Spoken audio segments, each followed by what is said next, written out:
আজকে দুনিয়ার ভিতরে চ্যালেঞ্জের মাধ্যমে বাইকে আসে আসতে বলে ঠিক বলছি না ভুল বলছি?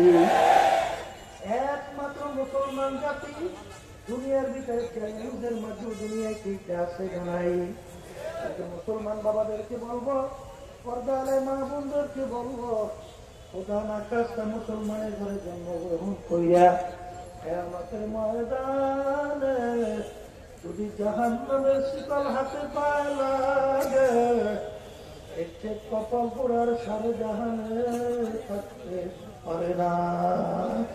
আর দুনিয়া মাজরাতুল আখিরা, এই দুনিয়াতুল আখিরাতে সম্বল কামাই করার জায়গা।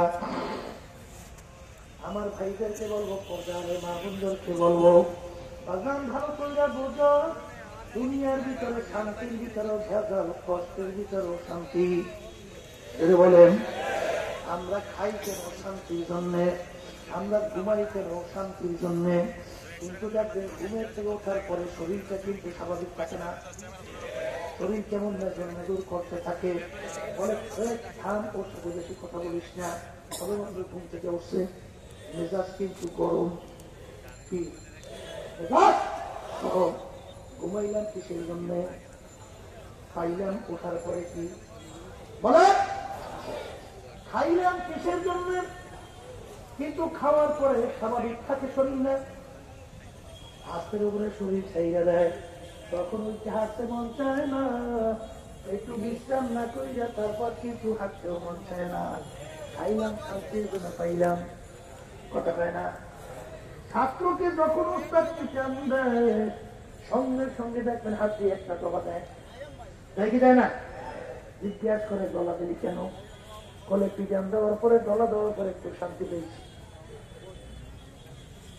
আসতে কয় কথা বলে, কথা ঠিক হবে ঠিক। এ দুনিয়ার পাগল, আজকে দুনিয়ার কেসের ভিতরে কেউ যদি পড়ে দেখবো অনেক সময় চেহারা বিবর্ণ হয়ে যায়, ঘুম ঠিক মতো হয় না। এই এক ভুলবো সেদিক বলছি, ঠিক মতো খাওয়া নাই, ঠিক মতো ঘুম নাই, প্রেশান পাগলের মতো দৌড়ায়। ব্যাপার কি, তোমার চেহারা ঘুম কেন বিবর্ণ? বলে শোনেন নাই, আমি কেসের মধ্যে পড়ছি। বলে তাতে কি হয়েছে? বলে জেল হওয়ার সম্ভাবনা। কথা কয় না? বলে জেল হওয়ার সম্ভাবনা। তোমার জেলের ভিতরে খাইতেও দেয়, শুইতেও দেয়, এখন তো আধুনিক জেল, বাতাস হয়, কি হয় কি হয় না, বিভিন্ন কায়দায় কায়দায়। তারপরে এত চিন্তা কেন? বলে সব ঠিক আছে, খাওয়াও ঠিক আছে, কিন্তু স্বাধীন ভাবে চলা যায় না। কি কথা ঠিক না বে ঠিক? দুনিয়ার শান্তির মধ্যেও ভেজাল, অশান্তির মধ্যেও ভেজাল, দুনিয়ার শাস্তি জেলখানার মধ্যেও কিন্তু বিভিন্ন আরামে আর চিহ্ন আছে না নাই। কিন্তু এই কবরের যাত্রীরা, আমার মালিক তোমার আমার জন্য এমন শান্তির জায়গা বেহেশত বানাইছে। হাদিসের ভিতরে আল্লাহ রাসূল সাল্লাল্লাহু আলাইহি ওয়াসাল্লাম বলেন, এমন সুন্দর, এমন শান্তির জায়গা যে কেউ কোনোদিন চোখে দেখে নাই, কোনোদিন কানেও শোনে নাই। এরকম এরকম সুন্দর হইতে পারে, তার চেয়েও সুন্দর, এমন সুন্দর হইতে পারে কেউ কোনোদিন কল্পনাও করতে পারে নাই। এরকম এরকম এরকম সুন্দর হইতে পারে, তার চেয়েও সুন্দর। আল্লাহ রাসূল বলেন, ওই বেহেশতের ভিতরে একবার যাকে ঢুকানো হবে আর কোনদিন বের করা হবে না। আল্লাহ আপনি আমার জন্য, আমাদের সবার জন্য কবুল করে নেন। সবাই বলে আল্লাহুম্মা আমিন। আর আমার মালিক শাস্তির জায়গা বানাইছে জেলখানা, তার নাম হলো জাহান্নাম। আল্লাহ আপনি আমাদের সবাইকে মাফ করে দিতে। জেলখানার ব্যাপারে আল্লাহ রাসূল বলেন, এত শাস্তি, এত কঠিন, এত ভয়াবহ যে কোনোদিন কেউ শুনে নাই, কেউ কোনোদিন দেখে নাই, কেউ কোনোদিন মনে পরিকল্পনাও হয় নাই। এরকম এরকম আযাব শাস্তি হইতে পারে, তার চেয়েও কঠিন। এখন আমার বাজানদেরকে বলবো, পর্দার মা বোনদেরকে বলবো, এই চরমুনায় 3 দিন নমুনার মাহফিল, আজকে শেষ বৈঠক। আল্লাহ কিসের জন্য এই মাহফিল করা হইল? এই মাহফিল করার একটাই মূল উদ্দেশ্য যে কিয়ামতের ময়দান যে জিন্দেগি শুরু হবে কোনোদিন শেষ হবে না, আখিরাতের জিন্দেগি, ওই জাহান্নাম থেকে বাঁচব, চিরস্থায়ী শান্তির জায়গা বেহেশতের ভিতরে ঢুকবো। জোরে বলেন কথা ঠিক না ঠিক? আজকে এই উদ্দেশ্যে আসেন নাই না অন্য কোন উদ্দেশ্য আসেন?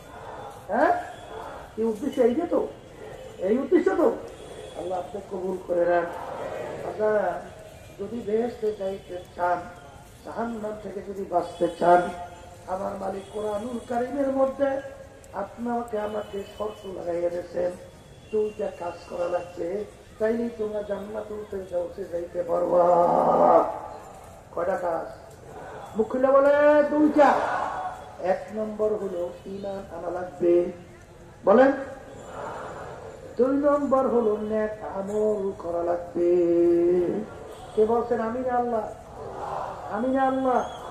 কয়টা কাজ বলেন? এক নম্বর, দুই নম্বর নেক। আবার ঠিক কিনা? এখন আলহামদুলিল্লাহ আমরা এখানে যারা আছি সবাই তো খুশি হুজুর, আপনাদের সবাই ইমানদার, আলহামদুলিল্লাহ, ভালো না? এই কথা ঠিক না? ঠিক। কিন্তু ওই কথা মনে রাখা লাগবে, আল্লাহ রাসূল সাল্লাল্লাহু আলাইহি ওয়াসাল্লাম বলেন, অনেক নামাজি নামাজ পড়ে, ওর ভিতরে ঈমান নাই। বুঝেন নাই? নামাজি নামাজ পড়ে কি নাই? আল্লাহ রাব্বুল আলামিন কোরআনুল কারীমের মধ্যে বলেন, আওয়াইলুল লিল মুসাল্লিন, নামাজের জন্য জাহান্নাম। নাউযুবিল্লাহ। কার জন্য? কার জন্য? কে বলছে? হ্যাঁ, নামাজ পড়ে তার জন্য জাহান্নাম। এই ব্যাপারটা বোঝা লাগবে না? আসতে কলে কি বোঝা লাগবে কি লাগবে না?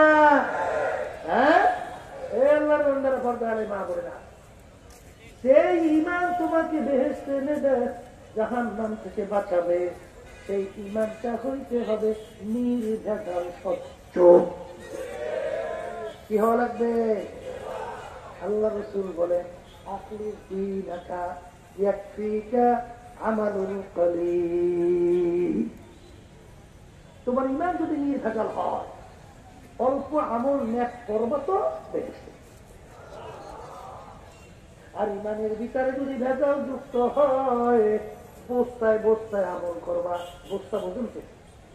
আমরা বরিশালে দিয়ে একটা ভাষা বলি, অনেক কথা হুজুর আপনার সিলেটের বাইরে ওলামা কিরাম যখন বয়ান করে তখন সিলেটি ভাই আমরা ভালো বলছে, আর আপনারা বয়ান করেন বলে নাই, কিন্তু বলবে কি আল্লাহ ভালো জানি। বোঝা যায়? হ্যাঁ, মাশাআল্লাহ, আলহামদুলিল্লাহ। বস্তায় বস্তায় আমল বুঝেন, চাল বস্তা ভরে বড় উঠে হয়ে যায় বস্তা, 2 গুণ 2.5 গুণ, ঠিক কিনা? ভালো কাজ বস্তায় বস্তায় করবেন, ঈমান যদি নির্ভেজাল হয়, মানে ভেজাল যুক্ত হয়, ওই আমলের কোনো মূল্য নাই। বলেন, ওই আমলের, মুখ খুললে বলেন, আমলের কোনো মূল্য নাই।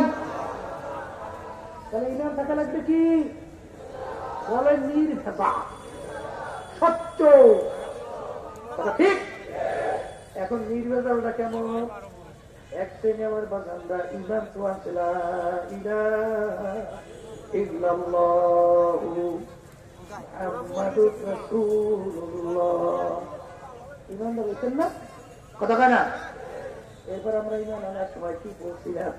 খায়রিহি ওয়া শাররিহি মিনাল্লাহি তাআলা ওয়াল বাসি বাদাল মাউত। কি পড়ছে? বলেন, ভালো মন্দের মালিক।